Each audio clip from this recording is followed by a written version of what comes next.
ആരെയും ഏത് കാര്യത്തിനും ഏത് സമയത്തും ഒക്കെ സഹായിക്കുന്നതായിട്ടുള്ള ഒരു ശ്രേഷ്ഠകരമായിട്ടുള്ള ഒരു നക്ഷത്രമാണ് ഉത്രട്ടാതി നക്ഷത്രം. ഞാൻ പറഞ്ഞില്ലേ, പെട്ടെന്ന് മറ്റുള്ളവരുടെ മനസ്സ് അറിയാൻ കഴിവുള്ള ഒരു നക്ഷത്രം കൂടാണ്.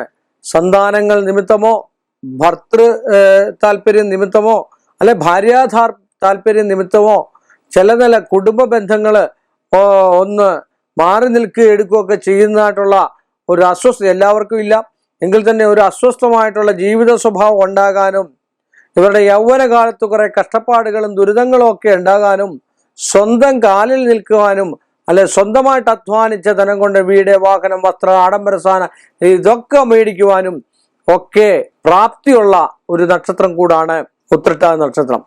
ഉത്രട്ടാതി നക്ഷത്രം മഹാവിഷ്ണുവിനെ നന്നായിട്ട് പൂജിച്ചു കഴിഞ്ഞാലും ഇതിന്റെ അഹിർബുദ്ധിയാണ് ഈ നക്ഷത്രത്തിന്റെ ദേവത. അതുപോലെ തന്നെ നക്ഷത്രത്തിന്റെ മൃഗം പശുവാണ്, വൃക്ഷം കരിമ്പന, ഗണം മനുഷ്യഗണ, യോനി, സ്ത്രീ, പക്ഷി, മയിൽ, ഭൂതം, ആകാശം. ഇങ്ങനെയാണ് ഇവരുടെ പക്ഷി, ഭൂതം, മൃഗം, ദേവത ഇതൊക്കെ വരുന്നത് പഞ്ചാംഗങ്ങളിലൊക്കെ കൊടുത്തിട്ടുള്ളതാണ്. അപ്പൊ ഇതിനെയൊക്കെ നമ്മൾ പരിപാലിക്കുകയും വൃക്ഷങ്ങളെ നട്ടുവളർത്തുകയും ഒക്കെ ചെയ്തു കണ്ടു കഴിഞ്ഞാൽ ആ കുടുംബത്തിൽ ഐശ്വര്യ, സമ്പൽ സമൃദ്ധി ഒക്കെ ഉണ്ടാവുന്നതാണ്.